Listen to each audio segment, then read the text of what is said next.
Namaste, Hare Krishna, Kia ora. Welcome everyone, thanks for joining in. So today we're going to make a traditional Indian dessert called Halava. It has other names also.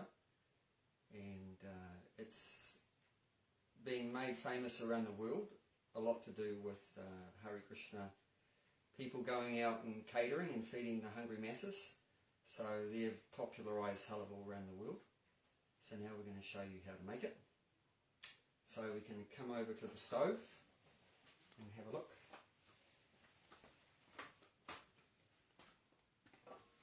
So this is a 2-pot operation. With your pots, unless you're just boiling water, try to have a good thick base. That's going to be very helpful to prevent you from burning anything. So this bigger pot is what we're going to cook the semolina in, which is ground up wheat. And I've melted some butter.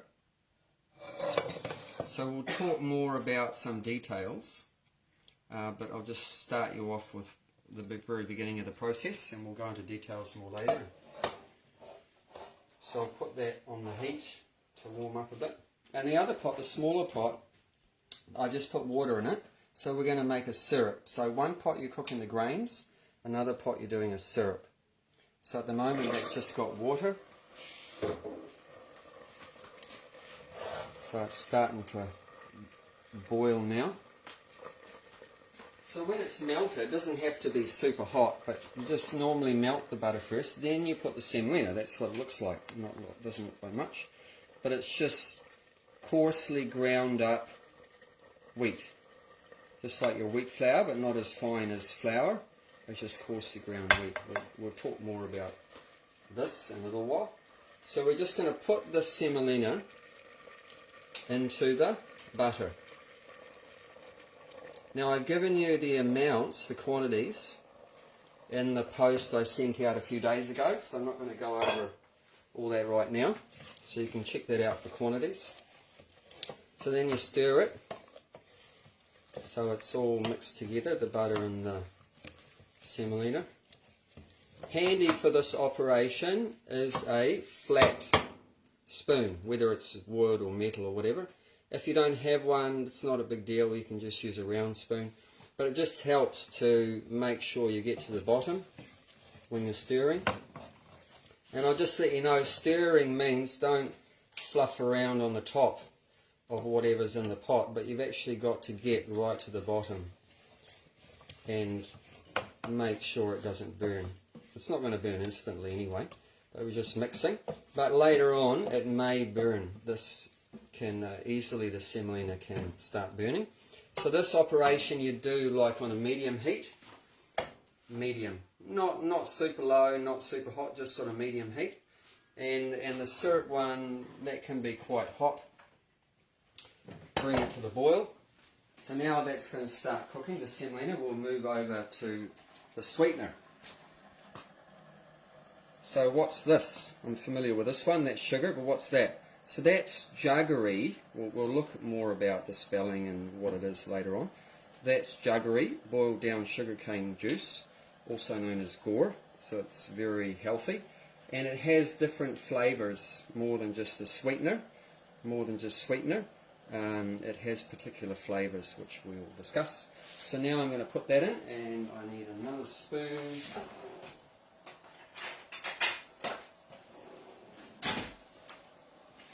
So I'm going to carefully put this in because I don't want the water splashing everywhere. This one I can just tip it in.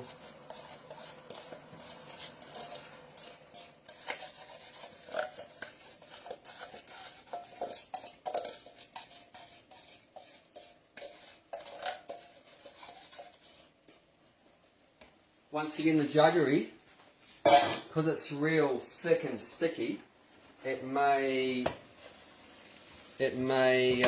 stick to the bottom, even though it's water in there, a lot of water. So until it melts, I'll just give it a stir every now and again. If you just put sugar in, just refined raw sugar or whatever, just give it a stir initially, once or twice, until that sugar dissolves. So same idea with the jaggery, just every now and again. because I don't want it sticking on the bottom. Leave it up there. So this one I'll bring it to the boil. Bring the jaggery to a boil.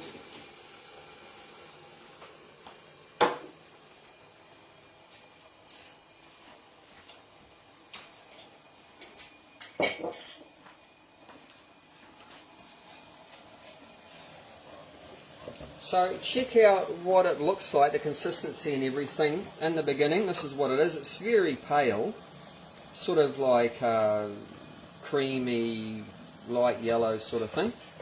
And but that's going to change. So one of the secrets of really delicious halava is roasting the grains sufficiently. You can do a quick halava, but then you might not get the best result. So don't rush it. If you cook it on a higher heat, then you need to stir it more. Then you need to continually stir it. If you cranked it up and you're in a rush, you're in a hurry, then you want to stir it more often because you don't want to burn the semolina, which can happen. If you're not in a big rush, you can just have it on a low to medium, low heat, in the medium to start with, and then turn it down lower. And if you're not able to stir it all the time, then you can just let it cook, and every now and again, once every minute or two, give it a stir. If you want to do other operations, like if I was cooking rice and a curry and this and a dal and different things, so I'm not going to want to have to stay here for 20 minutes and stir it continuously, so I just have it quite low. But because this is the only thing we're doing today, then I can have it at a bit of a little bit higher heat than normal, and just constantly stir it every now and again.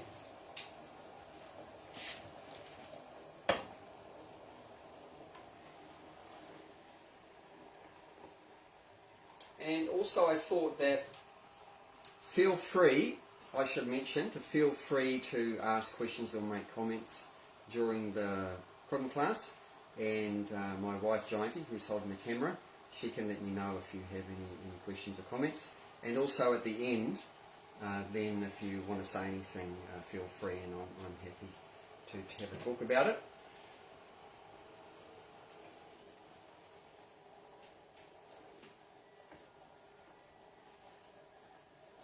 What about adding cashew nuts or nuts to everything? Okay. My father-in-law in the background is asking, what about different flavourings like cashew nuts and that?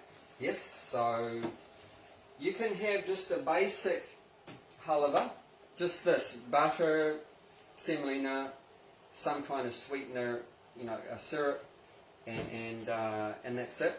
Or you can add different fruits, different nuts, different spices. So I've got that written on a board, so we'll discuss that, different options.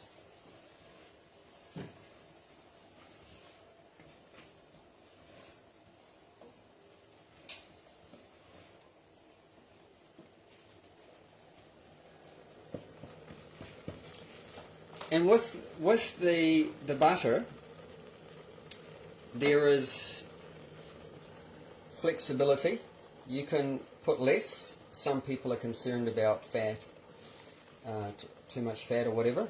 So you can put less, and you can put more if you're not worried about that. More makes it easier to cook because there's more liquid, obviously, in that dry semolina. Like here, I've got heaps of liquid. So there's a lot less chance that it's going to burn. And also, it's going to be very rich and delicious, which is what we want. So, but feel free to, that's why I put in the ingredients list, I think I put between 3/4 of a cup and 1 cup of butter for this amount. So I've allowed for some people that want to put less and some people that want to put more. I've put more in this one, so it's going to cook easily and taste nice and rich and delicious. And the water with the sweetener has boiled, so I don't want to keep that boiling away because then it's going to reduce and I'm not going to have enough liquid in the recipe. So now I'm just going to keep it on a lower heat. Put a lid on it.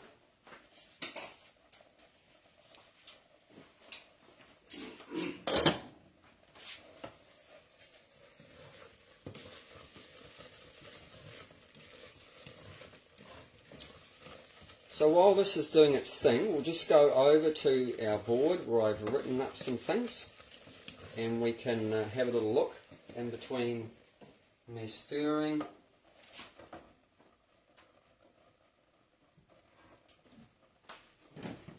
Okay.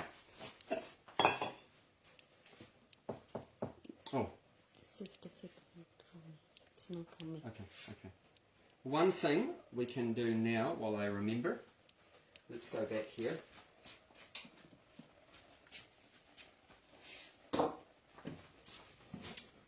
Because, I just remembered, because I'm adding dates, these are just washed and cut up dried dates with the seeds removed, and cashew nuts. So because I'm putting dates, I want to cook them a little bit to soften them. I want to soften them a bit, so let's put them in to soften.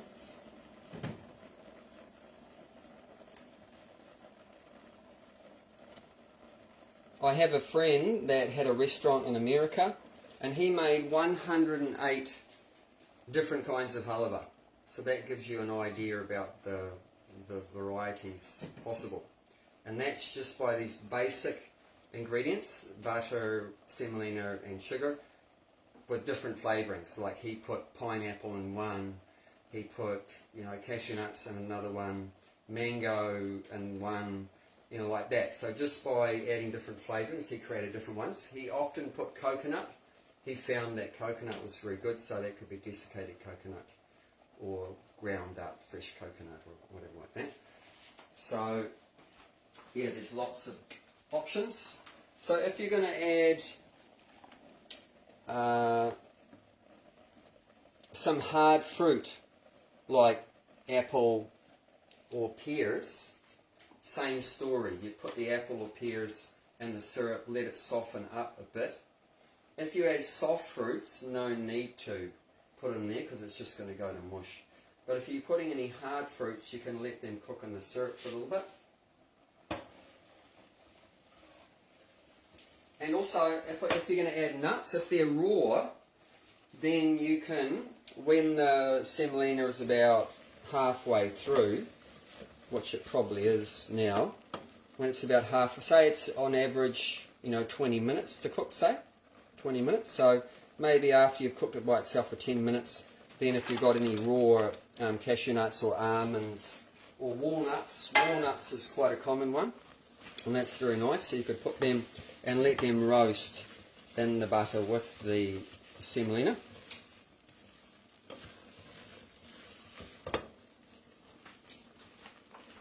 Now there's spices you can put, so any sweet spices are nice.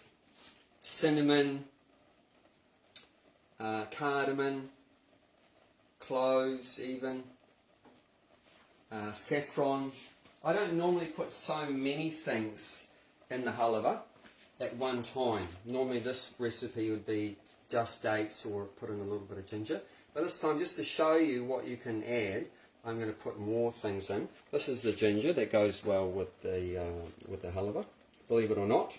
I know you wouldn't normally think of putting ginger in a sweet, but it actually goes very nicely. And ginger also, to get the flavour going through, I want to boil the ginger in the water, in the syrup, so that it softens up and the flavour of the ginger goes through.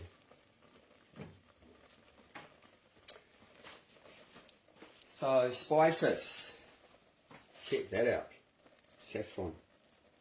This is a wonderful spice. It has heating properties. It's a warming spice. Everything in, so I'm putting a good pinch, quarter teaspoon of saffron in there. Everything in this recipe is warming. It's very warming. The wheat is warming, butter is warming. This is cardamom, powdered up cardamom. So quarter of a teaspoon, half a teaspoon of cardamom. For those of you that don't know what the whole cardamom looks like, that's it there. So that's the cardamon's black seeds in the green pods. So what I did, I dry roasted these pods. I dry roasted them in a pot, and then after they were roasted, I ground them in a spice grinder, in a mortar and pestle coffee grinder. Grind them up. You could put the pods in there, but then, you know, someone might end up biting into a pod, which is not very pleasant because it's quite woody in that. So normally they'd be ground up. Or after cooking the whole pod, it might be, you might take it out, take the whole pod out of the dish that you're making. The cardamom goes really well with sweets.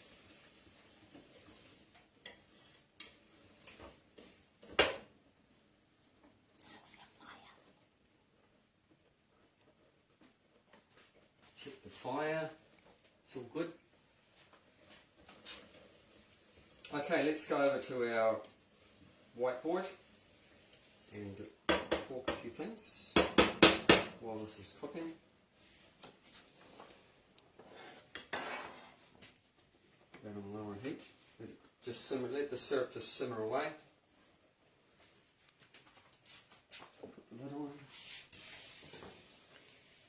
One person's asking, ground the whole pod, not just seeds. Good question. So either can be done. I started off just opening up the pod and grinding the black seeds. Then my wife got on my case saying you are so wasteful, that there's good flavour in the pods themselves, which is actually true. There's the cardamom flavour is not only in the seeds, but it's also in the pods. And as you might know, it's very expensive, and the price is going up all the time. Very expensive, the cardamom. So it's a shame to waste that, because like probably more than half of what you're buying is the actual pod. So you've thrown away half of that very valuable cardamom, which has good flavour. So if you've got the spice grinder or coffee grinder, even though the pods are quite hard, as long as you've dry roasted them, as long as you've dry roasted the pods, they actually grind up quite well. So if you just grind it for a while, you'll find out that not only the seeds but the pods get fully powdered.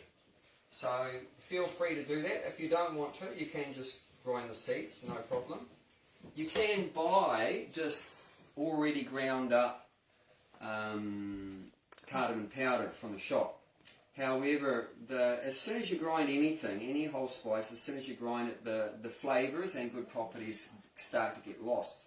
So as we talked about in the last cooking class on kitchery, it's always better to start with whole spices and grind them yourself, and then it's going to be fresher and more tasty. And also you know what you're eating, because even ground cardamom, how do you know they didn't mix some sawdust in there? Or you might think it's a joke, but you'd be surprised what people do to make more money. So there could be anything in that powdered cardamom, powdered coriander, powdered cumin, powdered garam masala. So it's always better to start with whole spices and fresher and better for you. And Marie's just joined in too. Oh, very nice. Welcome, Anne-Marie. Nice to see you, Anne-Marie. And Max says, thank you, we'll now roast too. So let's go over to our board. You'll have to put it down. I can't do it. Okay. So the spelling is variable. Halava, halva, different ways of With pronouncing a it. W. And with a W, yeah. Instead of a V, sometimes it's halwa, halawa, like that. So different languages, different pronunciations. We're calling it in English semolina pudding. However, there are a lot of other things you can make this pudding with other than just the semolina, so we'll talk about that. But generally, this is the most common one that, you know, the Hare Krishna is cooking in the festivals, is mainly we're using the semolina. So it's a traditional Indian sweet pudding. However, it's popular in many, many countries, especially Arabic countries. It's all over Arabic countries. They call it halwa. And the way they make it is quite dry. They tend to make it more like a cake, and which when it cools down, they cut it up. They cut it up into some diamonds or squares, and they eat that. But it's very common in many cultures, this kind of sweet. So as we mentioned, semolina is, people ask what is semolina? It's just wheat that's usually quite coarsely done. There's also a finer semolina, which is coarser than flour, but not as coarse as this other one. Usually, Hare Krishnas will tend to use the coarse one because it gives quite a nice chunky texture in the end result. I just remembered another thing you can use is bulgur wheat, or cracked wheat. That makes a really chunky halava. But it's also very delicious. It's just different. It has a different texture, of course. So yeah, there's coarse, there's fine semolina, and then there's bulgur wheat, cracked wheat. Bulgur wheat is already cooked. Cracked wheat is raw, like that, but you can do the same thing. Also wheat flour. Wheat flour. Now I'm going to put this down and get back to stirring. So Anne-Marie is asking, what grinder do you guys use?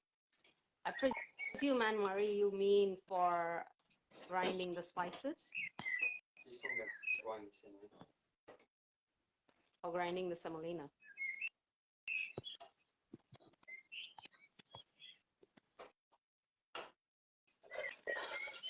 So we're just seeking clarification that she's talking about whether... Spices. Oh, the spice, okay.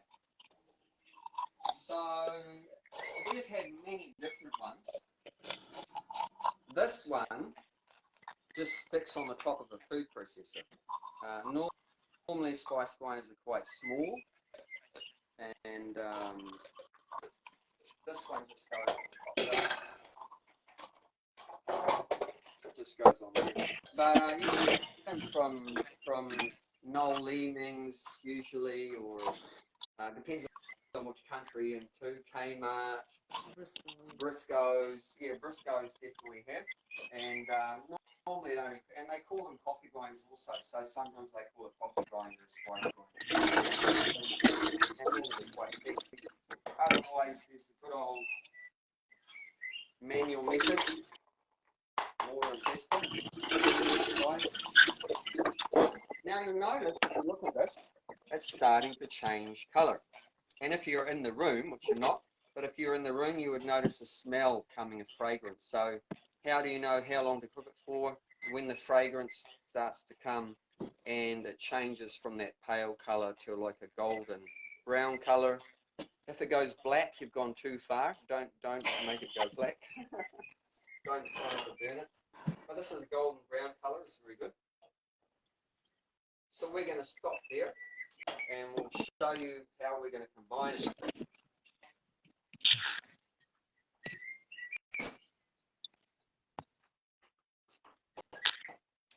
Now this is a potentially explosive operation, so just be aware of danger, the health and safety warning here.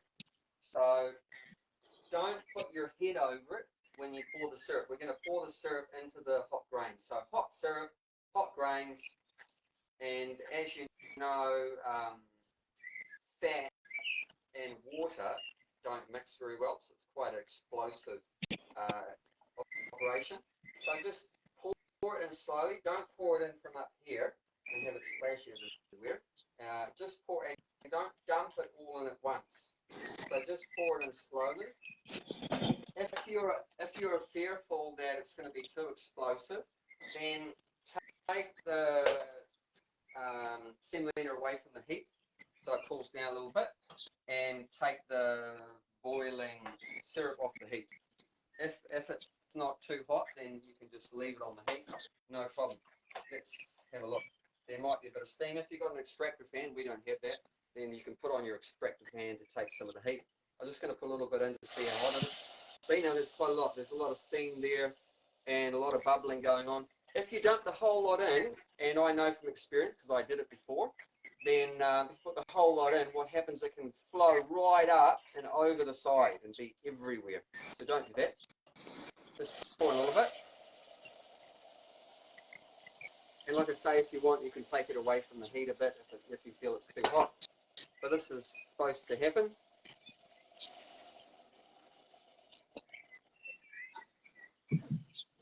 Because I've got dates and things in here, I've got to scrape it out. So now, what's going to happen? I've got it on the heat. If you took it off the heat, put it back on the heat at this point.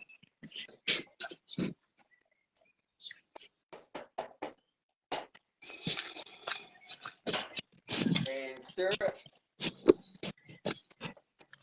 And you might say, what kind of pudding is this? This is like just soup. Go get some market. Come on, Wait, we're going to keep cooking this for about another 5 minutes or so.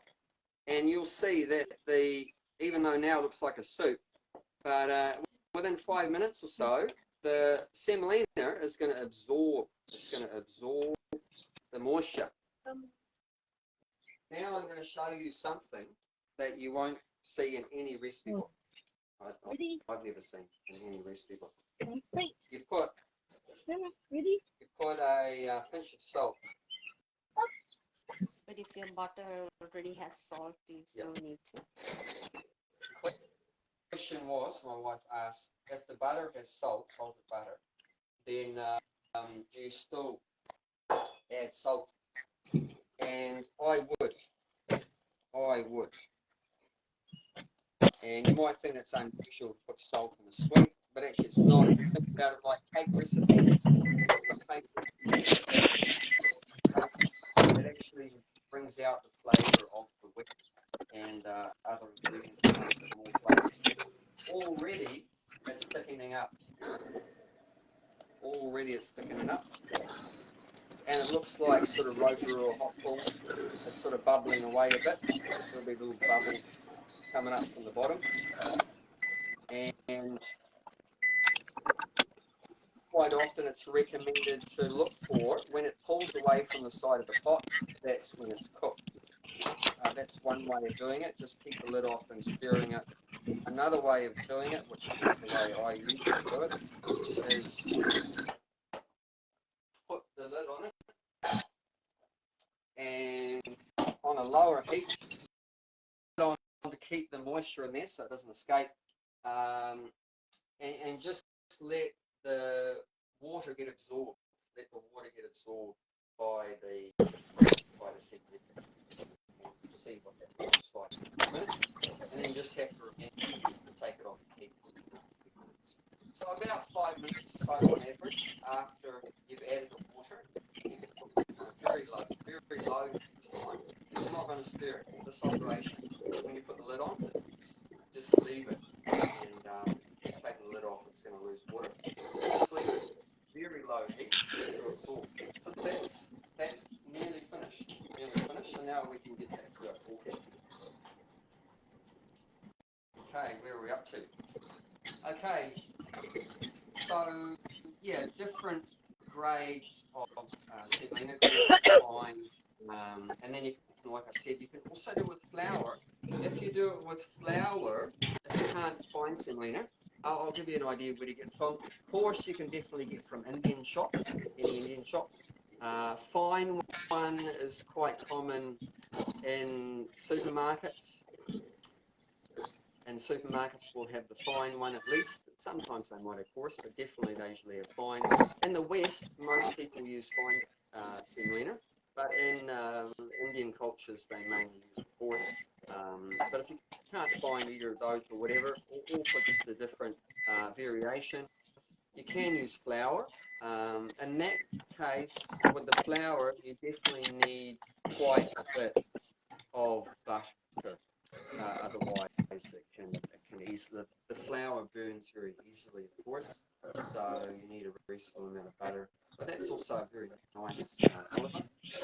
And in Arabic countries, and also in India, they don't just make the halava from wheat semolina, but also they make a halava just from nuts, like no semolina whatsoever, fully nuts. And same process, cook it in butter or ghee, clarified butter. And so you can make a cashew nut halava or an almond halava like that. And that one, after they're roasted in the butter or ghee, then they would add sugar. But in that case, there's pretty much no water. I think you wouldn't add any water. So that's minus the water in that recipe with these different nuts. And same, there's one they Arabic make from sesame halava. So ground up sesame and then roasted like that. But once again, not really any water in that one. Because you need water for this one because the wheat needs to absorb the water. But in the seeds and the nuts, no need for water. And also you can make them from vegetables, believe it or not. You can make a carrot halava called gajja in Indian language. Gajja or carrot halava is very delicious. And that one, once again, no water. You actually need to evaporate, boil off the water. Water will come out. So no water. Sometimes they'll add milk. To that one, a little bit of milk. But no need for much water at all. And they'll just add sugar to that one. So they'll cook the grated carrots, cook it in the butter or ghee, and then add some sweetener to that. And believe it or not, you can even make a grated potato halava or loki, which is like bottle gourd. Loki halava is very delicious. And water chestnut, which is called singada in Hindi. So flour, the flour from water chestnuts, that makes a nice one, singada halava. So that's the grain part of it, or the bulk part of it. And you also need fat, some kind of fat or oil. So most commonly used would be butter. So either salted or unsalted, either one. Of course, now in New Zealand it's very expensive to buy unsalted butter, so it's unnecessary because usually I add salt anyway, so I just use the cheaper salted butter. Or you can use clarified butter, which is ghee. I showed that in an earlier cooking class demonstration, how to make your own ghee from butter. So you can make it yourself or you can buy the ghee. So that's also another option. And also, like if you wanted a vegan one, so if you wanted a vegan halava, you can forget about the butter or the ghee and use oil. So what oil? We would often use coconut oil if we're cooking for people that are vegan. Obviously, it's going to give a coconut flavor, but as long as you're happy with a coconut flavor to it, then you can use that, and that's very healthy. We used to use sunflower oil. Now I have more knowledge. I realise that the highly refined oils, processed oils like sunflower and so forth, are not so good for the health. So generally, I wouldn't be using sunflower oil anymore. But that can be quite good if you don't want to add any flavour. If you don't want to cover the flavour of your semolina and sugar and that with some strong tasting oil like coconut.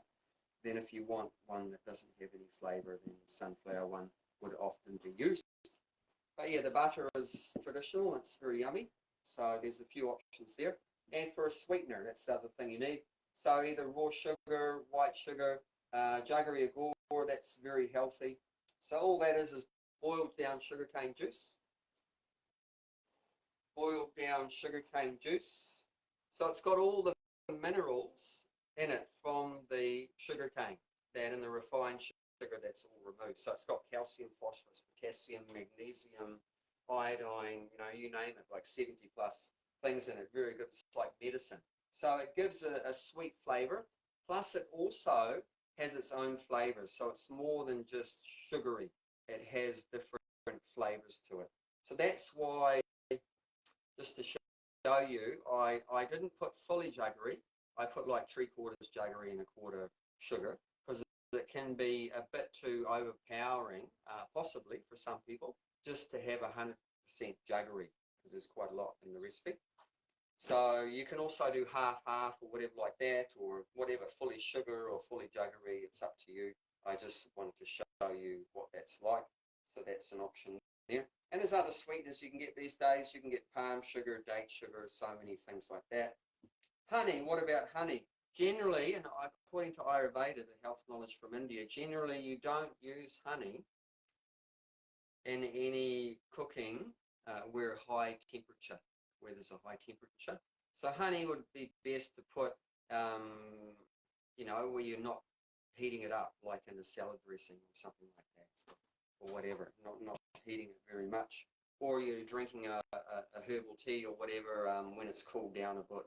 When it's cooled down a bit to a drinking temperature, then you add it. But we would try to avoid boiling honey. So we wouldn't do any baking with honey. We wouldn't, like this halava's boiled. There is one alternative.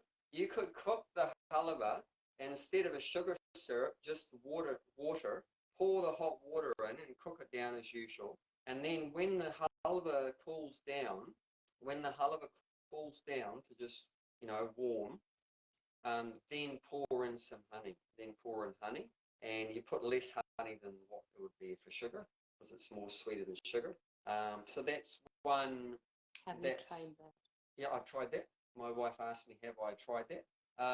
In the Freedom Festival in Wellington, when we were cooking halava for 1,000 people, we were getting a lot of donations. We were getting a lot of donations of honey, and we weren't getting many donations of sugar. So, and I still wanted to make the halava. So I just added the water to the cooked semolina, and when the halava was cooked, turn it off, let it cool down a bit. Then I just pour in jars of honey, and it was yummo. And and we didn't harm people with the honey because let it cool down a bit like that. But generally, you wouldn't boil honey. It's not recommended.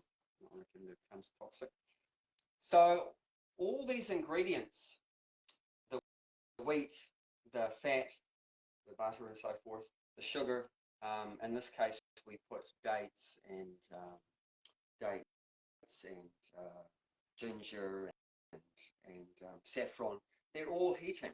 So it heats up your body. Halava is very heating to the body, which is fantastic if you want to remove a cold. So our spiritual teacher, Prabhupada, he told us that if someone's sick, they have a cold, then you can literally push the coldness out of the body by eating piping hot halava. So it should be temperature hot, and you've got all these hot ingredients in it, and it just heats up the body so much you can force any feeling of coldness out of the body. So that can be a good medicinal thing to eat in certain conditions. Also, if it's the winter time, wherever you are, if it's in the winter, this is a very good pudding in the winter. It's going to warm you up. It's going to make you feel nice and warm inside. And then, like I said, flavorings. There's unlimited flavorings. So any kind of nuts, any kind of dry fruits, fresh fruits, even tinned fruits. If you're using tinned fruits, then you just throw it in after it's cooked, like what it is now. When it's finished cooking, you put your tinned fruits in there. If you're using soft fruits like blueberries, strawberries, and so forth, then at the point where you've poured your syrup in, you pour your syrup in and stir it. At that time, you put in your cut up strawberries or your blueberries, your blackberries, or whatever your berries are, like that, and any soft things. Otherwise, they're all going to mash up. Which, if you want it mashed up, that's also fine to put it in earlier, but generally you add that later on. And yeah, we've already talked about the spices like cinnamon. And now this is another fantastic one, orange rind. So you grate the rind of the orange, and that one you boil the orange rind. It depends how much you're doing. Just one orange rind for say this recipe, or half an orange rind, and you boil that in the water, and that's also very nice. So feel free to combine different things, or you can just have the basic one without any additional flavorings. That's also nice, like that. So that's about it. Short and sweet. What's your experience of cooking halwa for a lot of people? especially? That's your question or someone else's question? No, that's my question. That's your question. Okay. The largest My crowd that wife's asking my experience of cooking for a large crowd.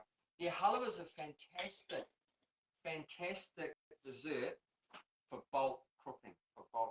I mean, you can make it for small quantities like this. It's easy peasy, only a few ingredients. But bulk is easy to cook bulk. One time I was in Vancouver, in Canada, and I was staying at a temple there, and there was a big festival going to happen just before I left there. So one of the managers asked me, do I know how to make halava? And I said, sure, easy. And then she said for 10,000 people, and I was in so much shock, and I nearly fell over and I lost my confidence.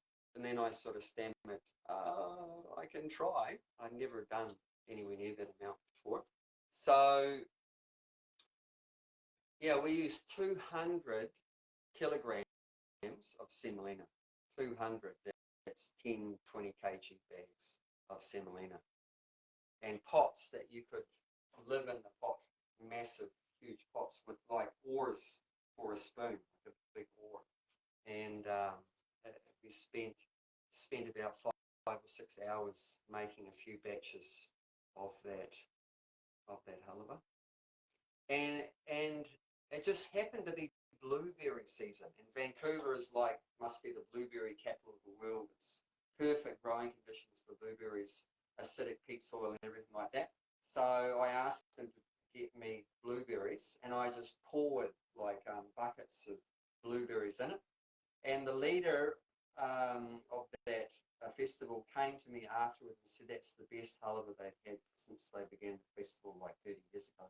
So it nearly killed me making that much, but it was worth it because people enjoyed it. And that's the best thing I like about cooking. It's not just the process of cooking. It's okay to cook, but what I really enjoy is seeing people enjoy the food, see people happily eating the food, and that makes me feel happy. All the more you enjoyed living cooking. So many people. My father-in-law was saying that we enjoy cooking for many people in Wellington too. Yeah, that's a fact. That's a fact. I feel so happy to feed all those people. Thank you very much. Any comments? Any questions? Doesn't seem like it, so that's all good. So yeah, if you have a go at making halava, please let me know. I'd love to get some feedback. If you try it out, which I hope you do, please let me know how it went, and I'd be very encouraging to hear. Thank you very much.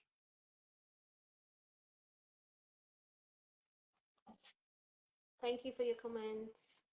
Oh, could we show them what it looks like? Oh, we didn't show you how it looks like the end product. See, look how thick it is. See, it's all completely absorbed. So that's what it's supposed to look like. Halava.